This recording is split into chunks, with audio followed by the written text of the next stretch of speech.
दोस्तों, अभी मैं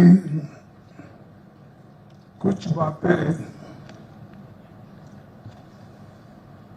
आपसे कहने जा रहा हूं। खासकर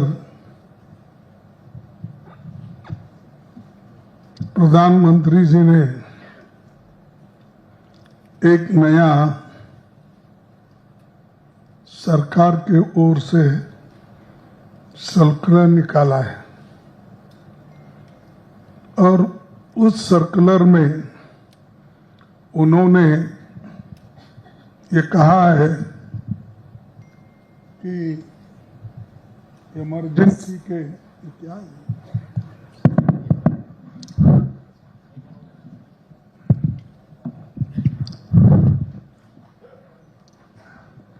इमरजेंसी के 50 साल जो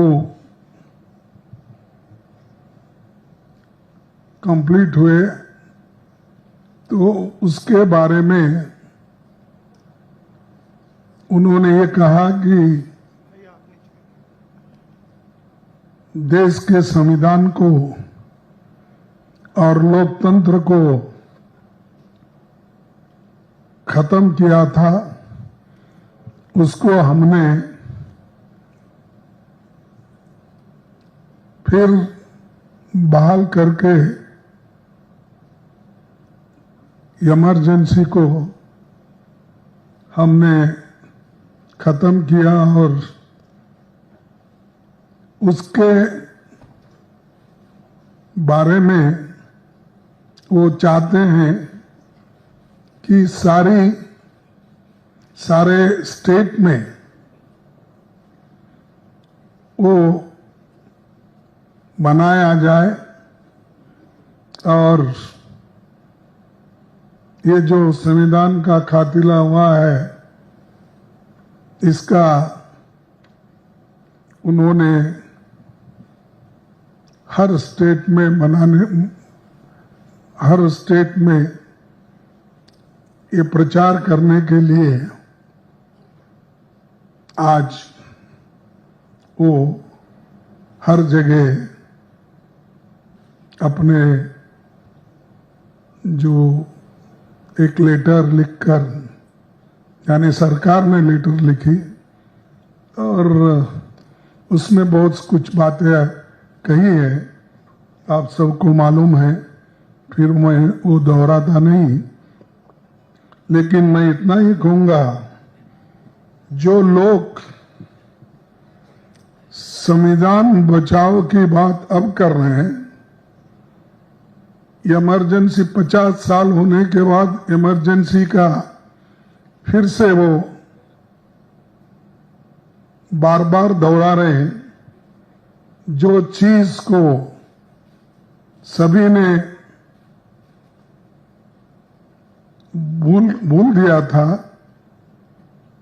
और ये जो चीज समाप्त हो गई थी, इसको उछालने के लिए वो फिर कोशिश कर रहे हैं। साथियों, जिनका देश की आजादी के आंदोलन में कोई योगदान नहीं रहा और जिनका संविधान निर्माण में कोई योगदान नहीं रहा, उनके कोई लोग इस संविधान को बनाने में कोऑपरेट नहीं किए, तो हमेशा संविधान के खिलाफ बात करते गए और जो संविधान बाबा साहब अम्बेडकर, पंडित जवाहरलाल नेहरू जी और सभी ने, कांग्रेस के नेताओं ने कॉन्स्टिट्यूएंट असेंबली में बहुत दिन तक बहस करके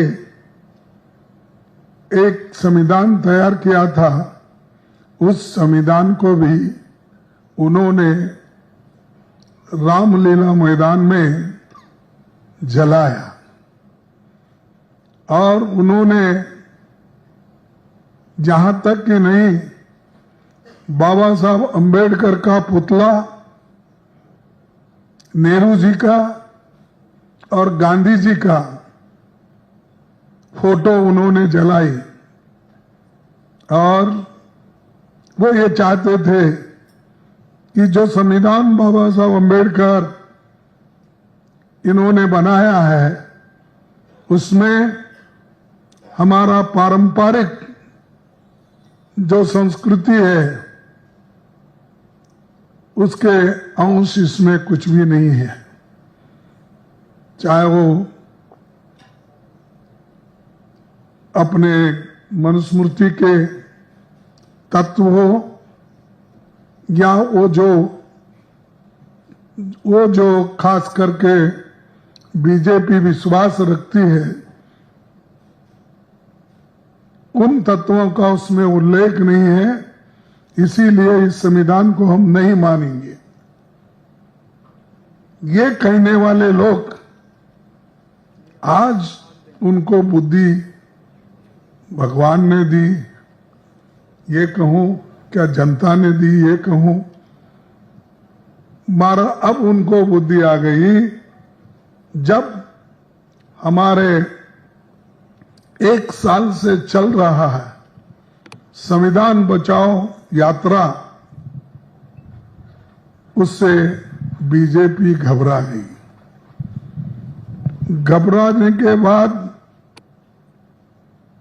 ये जो पूरे देश में चला था तो घबरा कर इन्होंने ये संविधान के खिलाफ कुछ ना कुछ वो कहना उनको है, तो इसीलिए वो क्या कर रहे हैं कि 50 साल का इमरजेंसी की बात अब कर रहे हैं।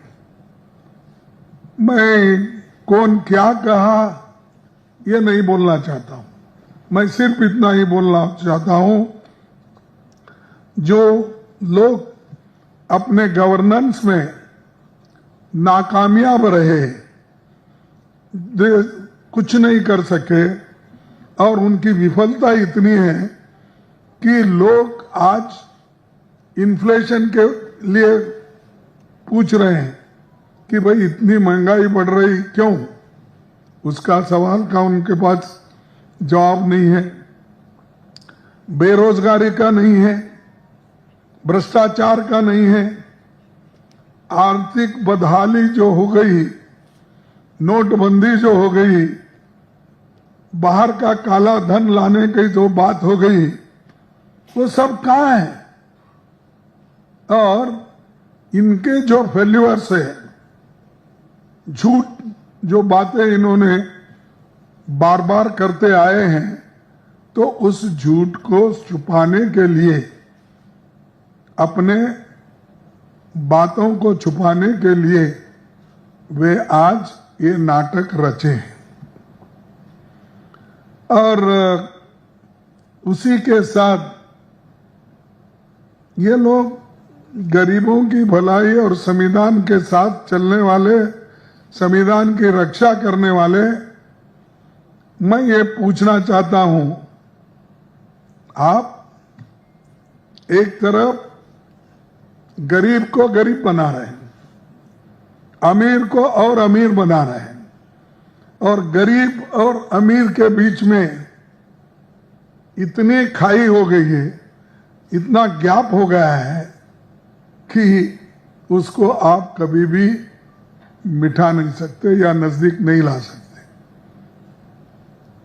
और चंद इने गिने लोग, 2-4 लोगों को ही आप अच्छे इंडस्ट्रियलिस्ट मानते हैं, उनको फेवर करते हैं।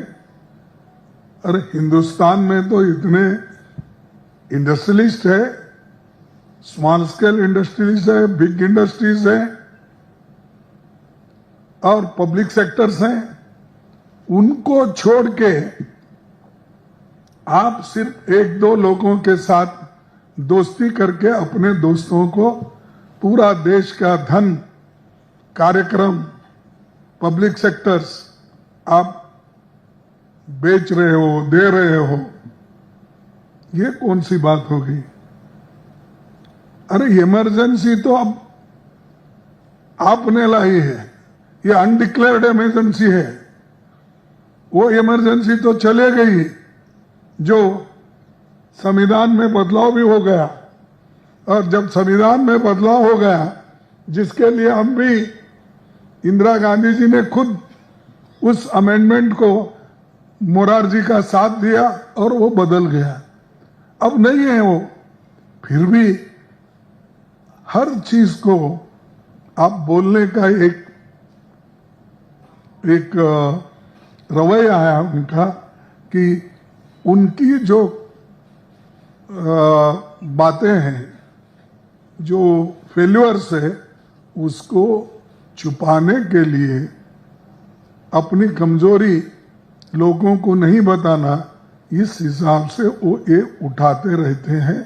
और आज वो भी खास करके जब हम संविधान बचाओ का जो अपने राहुल गांधी जी ने यात्रा भी की और बहुत से जगह उन्होंने बात की, लेकिन उसको जो वो एक लोगों में जज्बा आया और जोश आया, उस जोश को खत्म करने के लिए आज मोदी साहब एक बहुत बड़ा ड्रामा कर रहे हैं। और उसके साथ ही साथ हमने ये भी मांग किया कि देश में जो बहुत जम्मू कश्मीर में जो बहुत बड़ा घटना हुआ पहलगाम में, हम स्पेशल सेशन के लिए मांग की, लेकिन उन्होंने कभी भी उसको मान्यता नहीं दी। हमने ये भी कहा कि ऑल पार्टी मीटिंग बुलाई है और आप भी आइए, वो भी उन्होंने नहीं किया।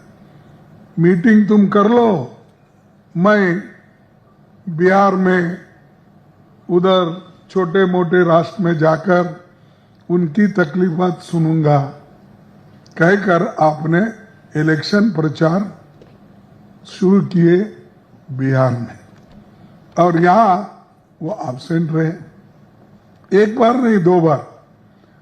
और ये असल देशभक्त है, देश के समस्याओं को छुड़ाने वाले। यही अगर मीटिंग्स में नहीं आते, हमारी बात नहीं सुनते, तो आप बोलिए इनको कितनी हमदर्दी देश के लिए और लोगों के लिए है, इससे जाहिर होता है। मणिपुर तो जल रहा है, और मणिपुर जब जल रहा है, वहां क्यों नहीं जा रहे आप? देश के अंदर इतने बड़े संकट है, कॉन्स्टिट्यूशनल क्राइसिस है, और कॉन्स्टिट्यूशन के धज्जे उड़ाए जा रहे हैं, गवर्नर रूल लाए, सब चीजें तुम्हारे आंखों के सामने। संविधान को धज्जे उड़ाने का, संविधान के खिलाफ काम करने का आप ही कर रहे हो। और आप आज तक सारे देश घूमे, विदेश घूमे, लेकिन आज तक मणिपुर को क्यों नहीं गए? क्या डर रहे हैं आपको? क्या वहां के सिटीजन्स नहीं है? तो ये मैं आपको बताना चाहता हूं कि मोदी साहब कहते एक हैं और करते एक हैं, इसीलिए ये सवाल उठते हैं। और बार बार मैं ये नहीं कहना चाहता हूं कि जो चीज अपोजिशन पार्टी के नेता लोग किए, राहुल जी खुद जम्मू कश्मीर गए, मणिपुर गए, हर जगह गए, आप भी जा सकते थे। आपके पास तो इतने व्यवस्था है सरकार की, कभी किसी प्राइम मिनिस्टर को इतनी व्यवस्था नहीं थी। आज सब आपके पास है, फिर भी आप डरते हो वहां जाने के लिए, अपने लोगों से मिलने के लिए डरते हो। यही डेमोक्रेसी का, लोगों का बचाव करने का तरीका है आपके पास। और तीसरी बात,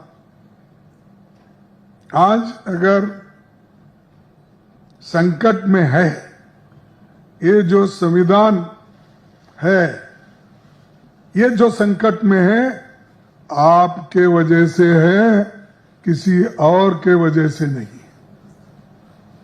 आप इस संविधान को संकट में डालें, आपको देश को बर्बाद कर रहे हैं। और फ्रीडम ऑफ एक्सप्रेशन है, कोई अच्छी बात करता है या कोई अपनी सलाह देता है, देश के हित में अगर पत्रकार बात करता है, देश के हित में अगर कोई लीडर बात करता है, तो कभी भी वो सहन नहीं किए। फ्रीडम ऑफ एक्सप्रेशन कहाँ है? फ्रीडम ऑफ मूवमेंट कहाँ है? छात्र भी अगर कुछ बात करते हैं, उनको देशद्रोही बनाया जाता है। कोई जर्नलिस्ट बात करता है, उसको अंदर डाला जाता है। कोई चैनल, कोई पत्रिका कोई लेख लिखता है देश को सुधारने के बारे में, या उनके गलतियां जो हो रहे हैं वो तो बताता है, उसको भी वो स्वीकार नहीं करते।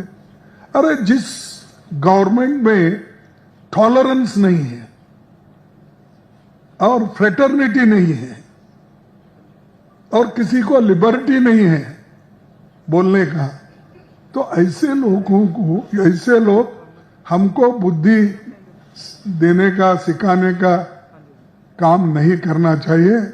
ऐसे लोगों से कोई लोग सीखने वाले नहीं। सिर्फ भाषण से पेट नहीं भरता भाई, देश को राशन की भी जरूरत हो। लोगों को पेट भरने के लिए अनाज की जरूरत है। इधर ध्यान दो, वो सब छोड़ दिए। कोई उनका चेला बोलता है विश्व गुरु है। अरे गुरु अपनी समस्या ही नहीं सुलझाया, वो ट्रंप बोलता है मैं सुलझाया, बोलता है नहीं। आप बोलो भाई कुछ तो। ट्रंप कहता है कि मैं पाकिस्तान और हिंदुस्तान के समस्याओं को छुड़वाया, नहीं तो बहुत बड़ी लड़ाई होती थी, बहुत देर तक चलती थी, अणुबॉम्ब की लड़ाई होती थी, उन्होंने कहा। और इनके मुंह से कुछ नहीं निकला। बैठे चुप बैठे, वो एक बार बोला, 2 बार बोला, 10 बार बोला, तो भी 15 बार बोला, तो भी इनके मुंह से नहीं निकला। अरे भाई आप क्या है, मैं खुद बातचीत करके मैं सुलझा लिया हूं, ऐसा आपने कहा नहीं। किसको, सबको डरते हो तुम, फिर विश्वगुरु बनना चाहते हैं। विश्वगुरु कहां बनते भाई, जब ट्रंप ही आपको डरा रहा है और आप उसके प्रचार को जाते हैं इलेक्शन के लिए। ये किसी देश में हुआ है कि एक देश के प्रधानमंत्री, प्रेसिडेंट या प्रधानमंत्री के चुनाव में जाकर फिर एक बार ट्रंप अपनी बात बोलते हैं, वो फिर एक बार मोदी, वो अलग बात है। लेकिन दूसरों के इलेक्शन में जाके, अमेरिका में जाके आप बोलते हो फिर एक बार ट्रंप। और ट्रंप ने क्या बोला, अरे भाई तुम दोनों का झगड़ा मैंने सुलझाया। तो ये इनके इतने अवगुण रहते हुए भी वो हीरो बनना चाहते हैं। तो इसलिए मैं ये कहूंगा कि संविधान को बचाने वाले सिर्फ इस देश के लोग हैं, कांग्रेस पार्टी है, और जो लोगों में विश्वास रखते हैं, संविधान में विश्वास रखते हैं, वो लोग हैं। ये लोग तो संविधान में विश्वास भी नहीं, संविधान के तहत चलना भी नहीं चाहते। आज चुप वो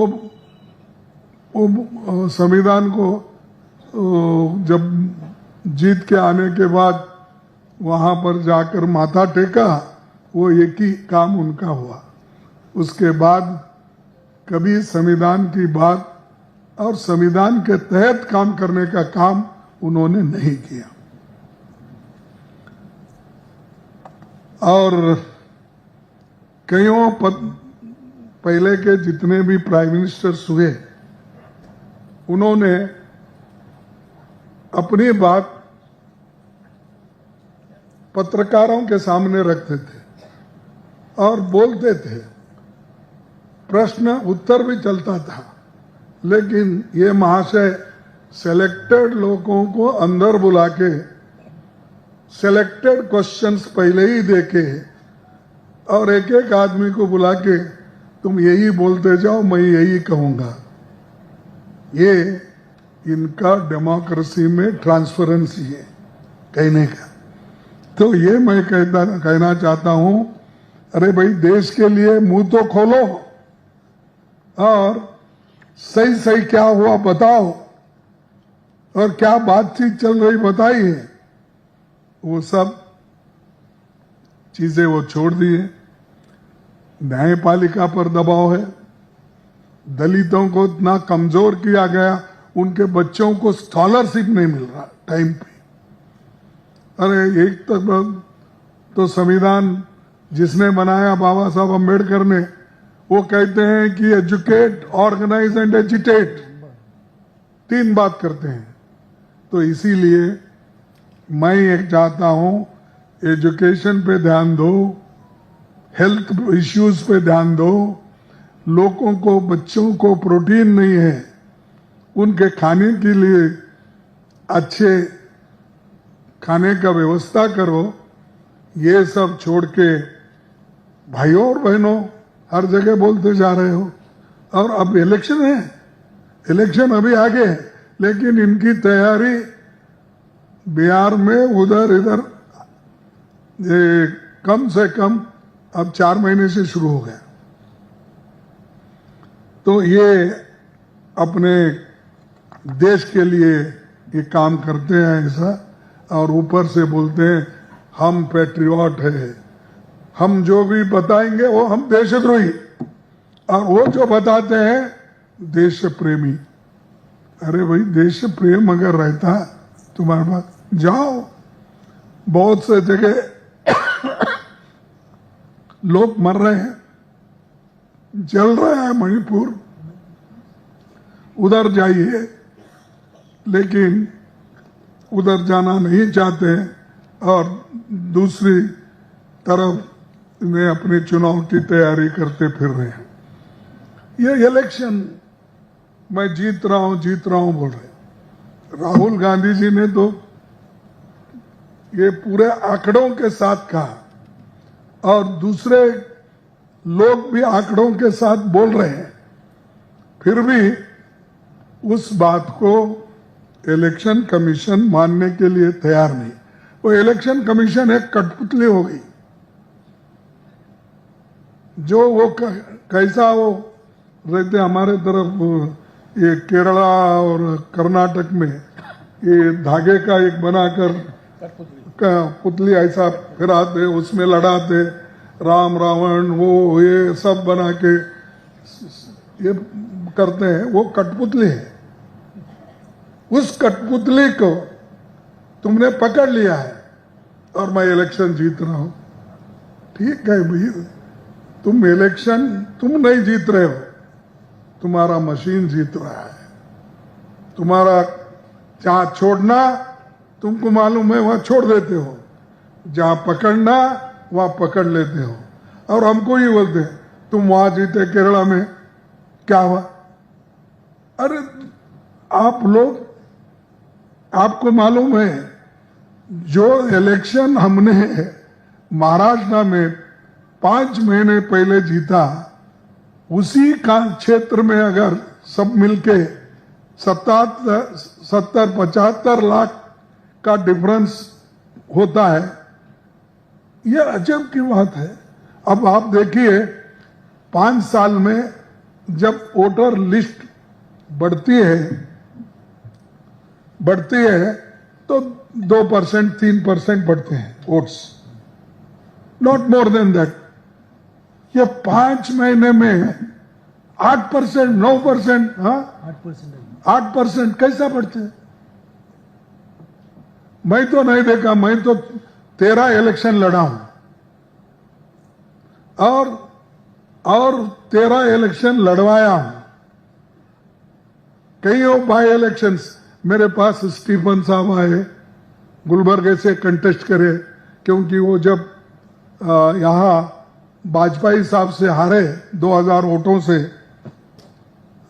दिल्ली से, तो वो मैडम गांधी ने उनको मेरे कॉन्स्टिट्यूंसी को भेजा, गुलबर्गे को। वहां से हम उनको जिताए। और ऐसे बहुत से नेता लोग, और वो कॉन्स्टिट्यूंसी अब 18 चुनाव हो गए ना, 18 इलेक्शंस।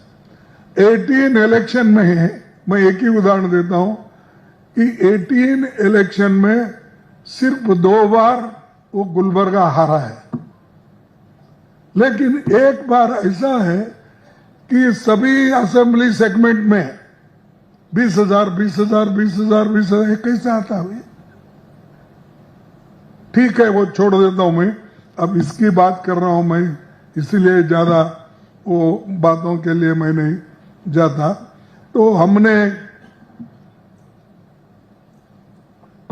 जो चुनाव आयोग भी इधर नहीं देख रहा है और सुन रहा भी नहीं, और वोटर लिस्ट भी नहीं दे रहा है, ये इधर वो भी आप कंट्रोल करे हैं। और दूसरी तरफ जो आदमी आपकी बात सुनता है या जो आदमी मेरिट वाला है, उसको भी आप अपने डेमोक्रेसी में जगह नहीं देते हैं। और अच्छे अच्छे जगहों पे सिर्फ आरएसएस और उनको चाहने वाले लोगों को बिठाते हैं। कहां दूसरों को जगह है? कहीं भी नहीं। और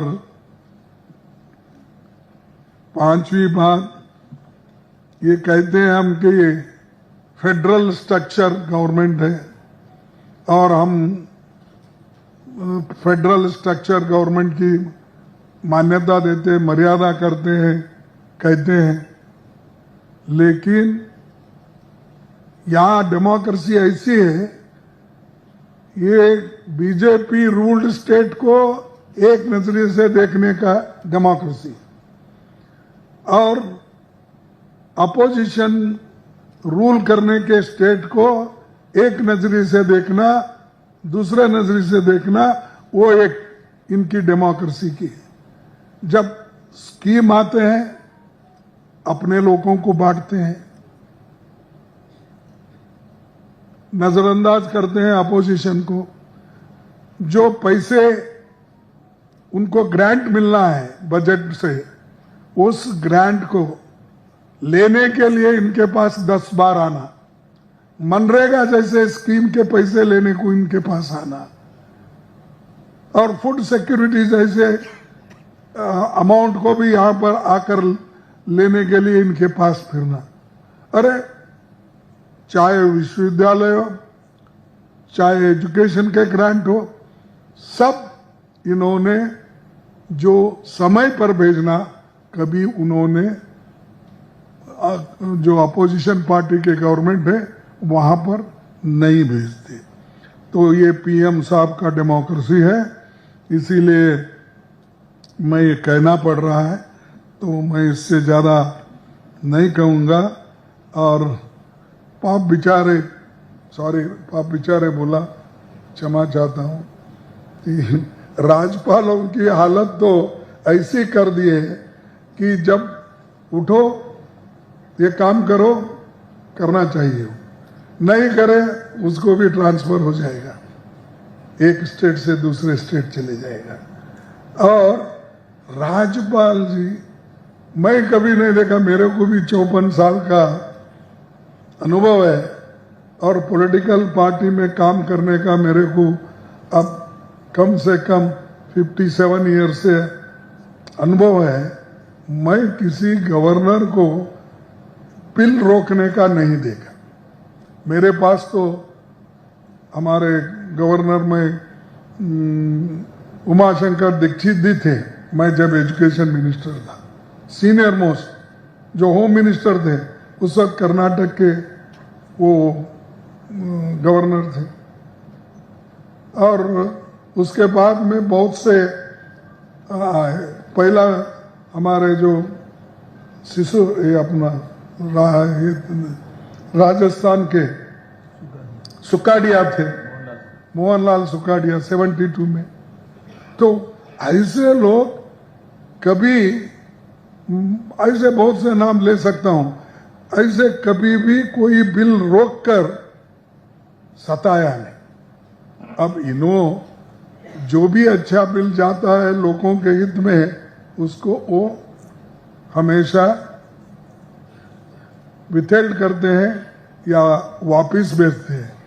तो ये तरीका उनका है कि अपोजिशन के लोगों को, गवर्नमेंट को सताने का, और ये बिल बार बार वापस आते हैं। और उसके बाद में इसीलिए तो सुप्रीम कोर्ट ने फटकार दिया, तो भी उनको शायद उसको भी मान्यता नहीं देते। तो ये जो है संविधान और लोकतंत्र की सुरक्षा करने में खुद जनता सक्षम है। ये मोदी जी ने खुद देख लिया है और 18वीं लोकसभा चुनाव के दौरान उनको आईना दिखाया है। इस बार 400 पार चले गया भाई।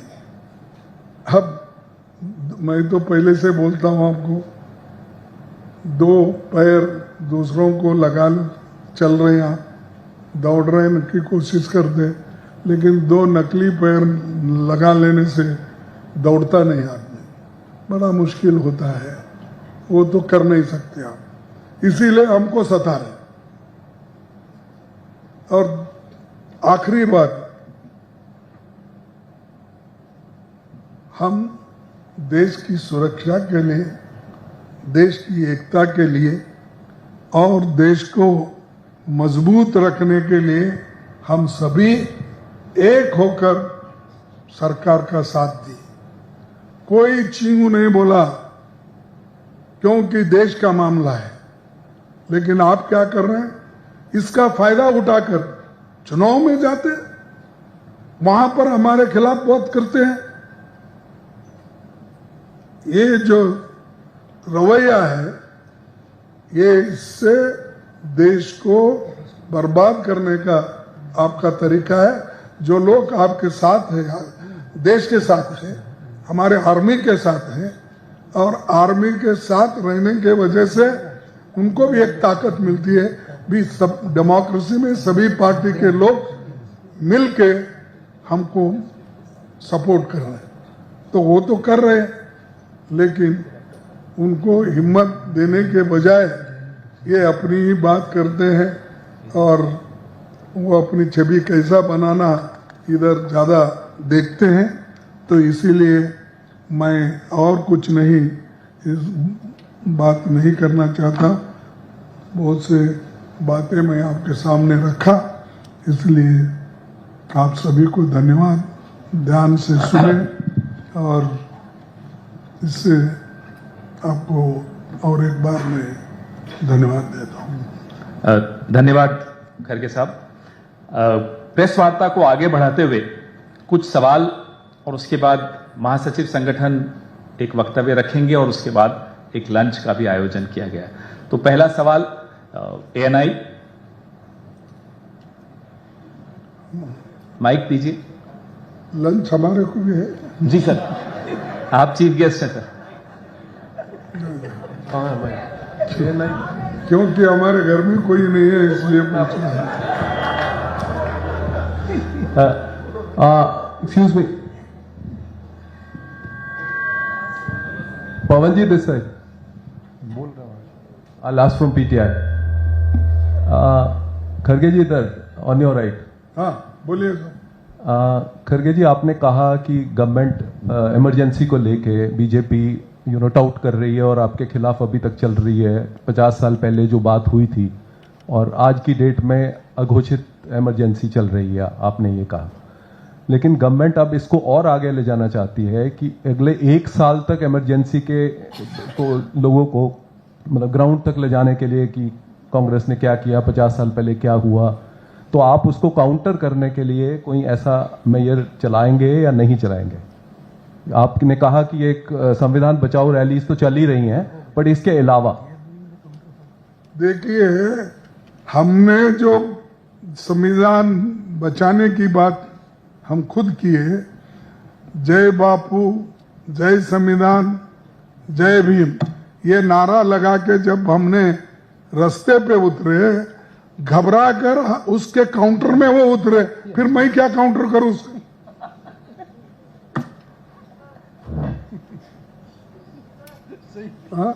सर पवन सर सवाल ये खड़गे सर ये रहा मैं।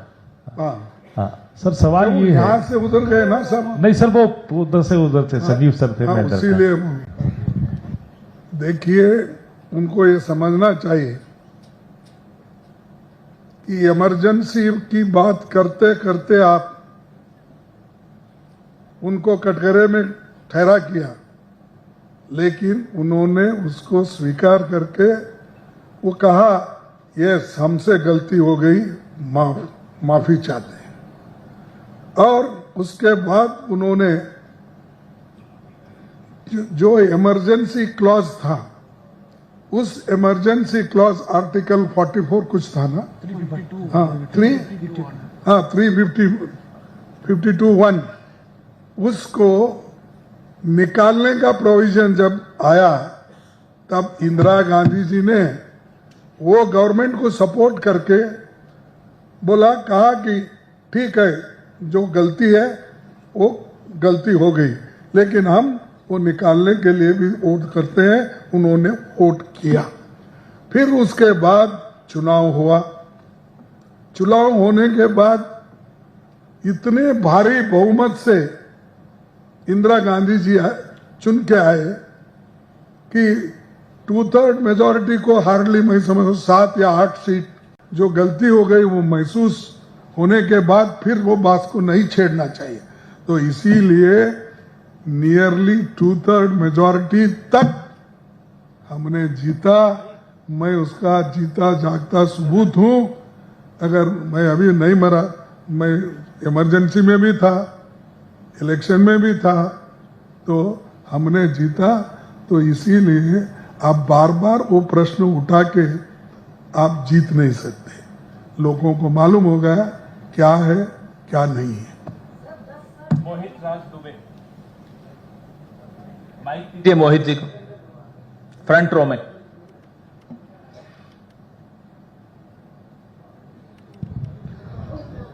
खड़गे साहब नमस्कार।